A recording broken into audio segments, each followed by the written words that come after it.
Hi friends, welcome back to my YouTube channel study lover RB. ये हमारे vision IAS की PT 365 की series चल रही है, जिसमें हम पढ़ रहे हैं विज्ञान एवं प्रौद्योगिकी। आज क्लास में हमने टॉपिक स्टार्ट कर दिया था जीएम फसल, जीएम क्रॉप्स। तो ये हमने थोड़ा कंप्लीट भी कर लिया था।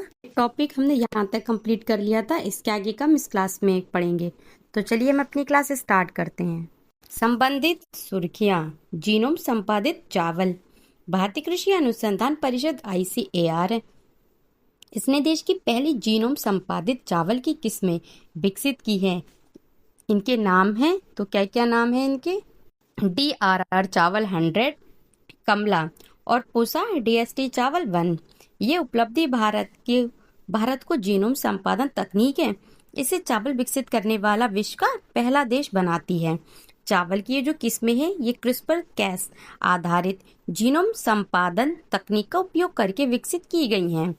चावल की नई जीनोम संपादित किस्मों के बारे में जान लेते हैं। तो DRR चावल 100 कमला, तो इसे भारतीय कृषि अनुसंधान परिषद के भारतीय चावल अनुसंधान संस्थान ICAR IIRR हैदराबाद है, इसने विकसित किया है। इस किस्म के विकास के लिए सांबा मैसूरी चावल की किस्में CKX2 साइटोकाइनिन ऑक्सीडेट 2 जीन है, इसको संशोधित किया गया था। साइटोकाइनिन पायदा हार्मोन है जो पौधों की वृद्धि और कोशिका विभाजन में भूमिका निभाता है। पूसा DST चावल 1, तो इस किस्म का विकास ICAR है, इसके भारतीय कृषि अनुसंधान संस्थान ICAR और IARI नई दिल्ली ने किया है। यह है MTU 110, मतलब MTU 1010 कॉटन डोर सन्नालू नामक बारीक दानों वाले चावल की एक उन्नत किस्म है। यहाँ पे इम्पोर्टेंट नोट दे रखा है, इन दो नई किस्म हैं, इनमें कोई बाहरी DNA नहीं है। कौन सी? ये दोनों जो चावल की किस्में हैं, इसमें इन्हें जीएम फसल नहीं माना जाएगा। नेक्स्ट टॉपिक है जीनोम इंडिया प्रोजेक्ट। तो ये भी सुर्खियों में क्यों है? जीनोम इंडिया प्रोजेक्ट के प्रारंभिक निष्कर्षों को जनरल नेचर जेनेटिक्स में प्रकाशित किया गया है। जीनोम इंडिया प्रोजेक्ट के बारे में जान लेते हैं। तो उत्पत्ति, इसकी शुरुआत कब हुई थी? 2020 में जैव प्रौद्योगिकी विभाग है उसने की थी। लक्ष्य की बात करें तो भारत की आनुवंशिक विविधता का मापन करना है इसका लक्ष्य। इसमें 20 संस्थानों का सहयोग शामिल है। उद्देश्य की बात करें तो इस प्रोजेक्ट का मुख्य उद्देश्य जो भारतीय आबादी है, इसमें पाए जाने वाली जीन संबंधी विविधताएं हैं, इनकी एक व्यापक सूची बनाना है जो हमारी विविधता को बेहतर ढंग से प्रदर्शित कर सके। डेटा संग्रहण, तो इस प्रोजेक्ट से संबंधित सभी जो डेटा है, इसको भारतीय जैविक डेटा केंद्र IBDC फरीदाबाद हरियाणा है, वहां संग्रहित किया गया है।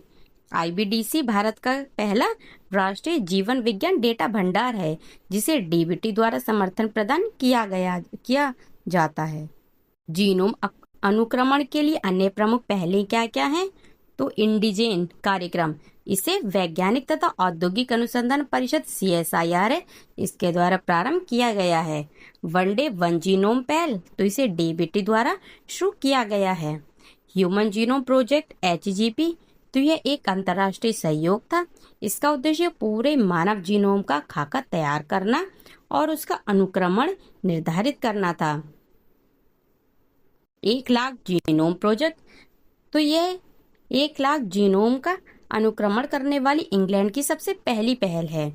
इंटरनेशनल हैपमैप प्रोजेक्ट, तो इसका उद्देश्य अफ्रीकी, एशियाई और यूरोपीय वन समूह है, इनमें 10 लाख से अधिक वेरिएंट मतलब विविधताओं का विश्लेषण करना है।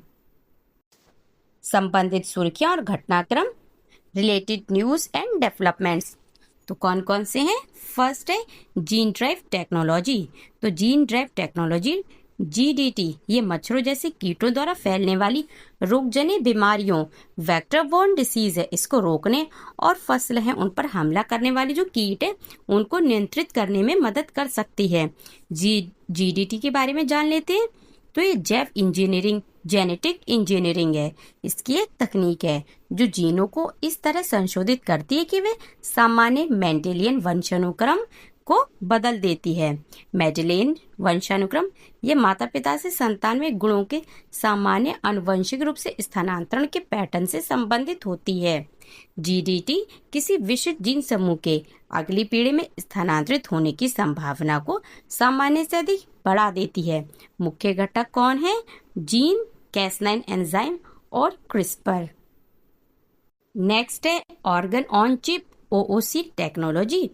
Organ on a chip OOC है, इसका दवा विकास ड्रग डेवलपमेंट है। इसमें क्रांतिकारी बदलाव ला सकता है।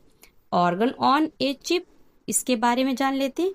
तो ये मानव शरीर के वातावरण की नकल मिमिक करने के लिए उपयोग किया जाने वाला सूक्ष्म स्तरीय सिस्टम होता है। यह मानव संगत 3D कल्चर मॉडल्स में से एक है, जिसे न्यू अप्रोच मेथड से मतलब NAMS भी कहा जाता है। 3D कल्चर सिस्टम शोधकर्ताओं को एक ही प्लेट में मानव अंग, ऑर्गन्स और रोग, डिसीज उसको पुनः बनाने की क्षमता देता है। कार्य प्रणाली: कोशिकाओं सेल्स को चिप पर रखा जाता है और एक ऐसे पॉलीमर की मदद से बढ़ने दिया जाता है जो मानव शरीर के वास्तविक ऊतक टिश्यू जैसा होता है, जिससे वे 3D संरचना में विकसित हो जाती है। लाभ क्या क्या है? तो OOC एक मानव संगत, नैतिक और लागत प्रभावी प्लेटफॉर्म उपलब्ध कराता है, जो सटीक दवा परीक्षण, रोग मॉडलिंग और व्यक्तिगत चिकित्सा में बहुत उपयोगी है। नेक्स्ट टॉपिक है RNA साइलेंसिंग। जर्मनी के शोधकर्ताओं ने RNA साइलेंसिंग इस पर आधारित एंटीवायरल एजेंट का विकास किया है। यह agent cucumber mosaic virus CMV से सुरक्षा प्रदान करता है। भारत में CMV के संक्रमण की वजह से केले की खेती है, इसमें 25 से 30% तक की उपज है, इसकी हानि दर्ज की गई है। किसमें? केले की खेती में। क्यूकम्बर मोज़ेक वायरस CMV इसके खिलाफ पादप प्रतिरक्षा प्रणाली को मजबूत करने के लिए उपयोग की गई तकनीक तो कौन सी है? Host induced gene silencing HIGS, spray induced gene silencing SIGS। RNA silencing क्या है? तो RNA साइलेंसिंग वास्तव में जीन के कार्यों को नियंत्रित करने वाली प्रणाली है। यह विशिष्ट RNA सीक्वेंस को नष्ट करती है। इस तरह यह पादपों और अन्य जीवों को वायरस से बचाने में सहायक है। यह किसी विशिष्ट जीन के कार्यों को कम या पूरी तरह बंद कर सकता है। RNA साइलेंसिंग में लघु RNA मॉलिक्यूल जैसे siRNA या miRNA शामिल होते हैं। ये mRNA मैसेंजर RNA से जुड़ जाते हैं।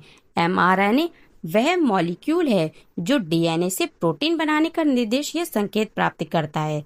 जब लघु RNA mRNA से जुड़ते हैं तो वो या तो mRNA को नष्ट कर देते हैं जिससे प्रोटीन नहीं बन पाता है, या mRNA उसको अवरुद्ध कर देते हैं जिससे जो कोशिका है उसकी प्रोटीन बनाने वाली प्रणाली है उससे संकेत प्राप्त नहीं कर पाती।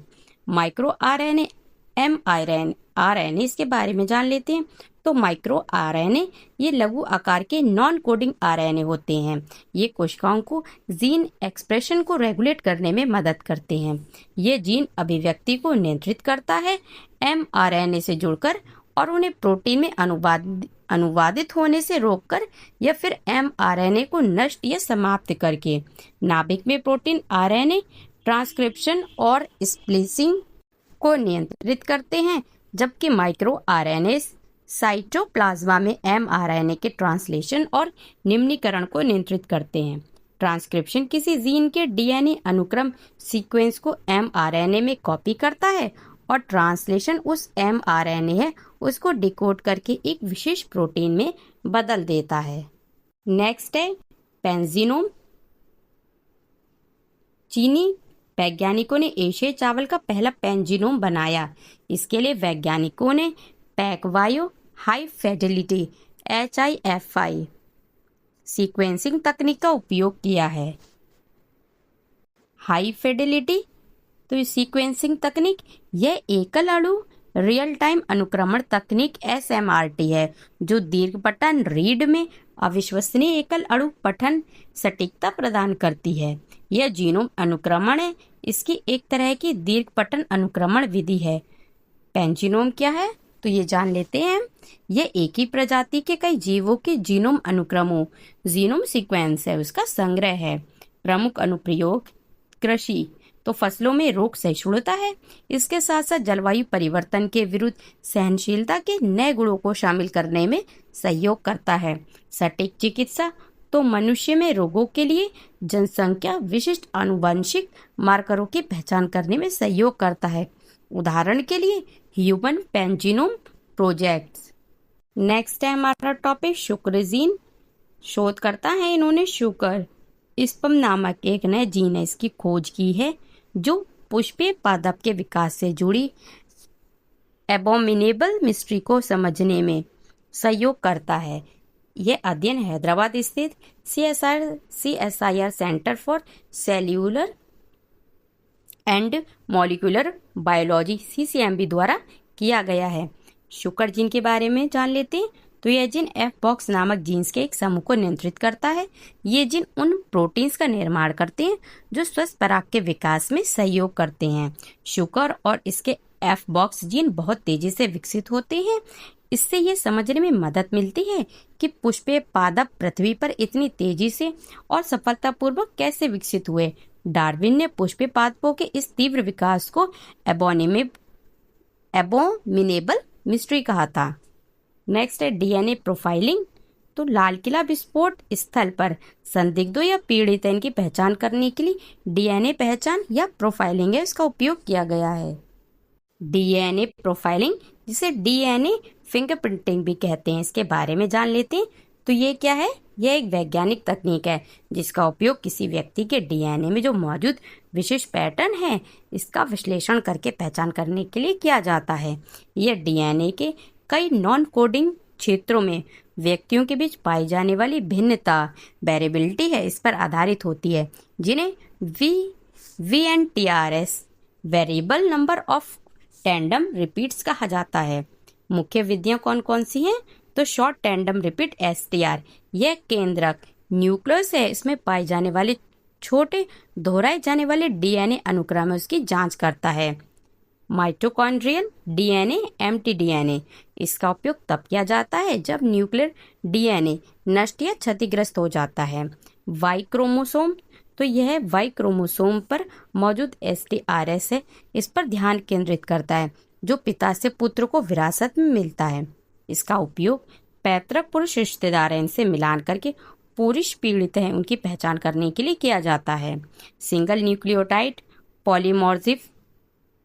पॉलीमॉर्फिज्म SNPS, तो SNPS DNA में एकल बेस के अंतर होते हैं जो व्यक्तियों को एक दूसरे से विशिष्ट बनाते हैं। इनका मिलान व्यक्ति की व्यक्तिगत वस्तुओं जैसे टूथब्रश आदि के साथ करके पहचान की जाती है। नेक्स्ट है हमारा जंपिंग जीन। तो एक नए अध्ययन से पता चला है कि लाइन 1 नाम का एक जंपिंग जीन कोशिका विभाजन की लघु अवधि में कोशिका के DNA से जुड़ जाता है। साथ ही हाल ही में ICAR है, इसने ट्रांसपोसोन संबंध प्रोटीन TNPB आधारित जीनोम एडिटिंग तकनीक है उसको पेटेंट कराया है। जंपिंग जीन ट्रांसपोजेबल एलिमेंट्स के बारे में जान लेते हैं। तो जंपिंग जीन DNA, इसके ऐसे हिस्से होते हैं जो जीनों में एक जगह से दूसरी जगह ला सकते हैं। इस तरह ये जीन्स के काम करने के तरीके को बदल सकते हैं। ये या तो खुद को काटकर और दूसरी जगह पेस्ट करके ऐसा कर सकते हैं या अपनी प्रतिकृति बनाकर नई जगह पर जा सकते हैं। इस प्रक्रिया में ये जीन में म्यूटेशन पैदा कर सकते हैं और कोशिका के जीनोम में DNA की मात्रा को बढ़ा या घटा सकते हैं। मनुष्य में 50% से अधिक जीनोम इन्हीं ट्रांसपोजेबल एलिमेंट से बना होता है। तो फ्रेंड्स, आज की वाली क्लास हम यहीं पे एंड करते हैं। आगे के टॉपिक्स हम नेक्स्ट क्लास में स्टार्ट करेंगे। तब तक के लिए थैंक यू। जय हिंद।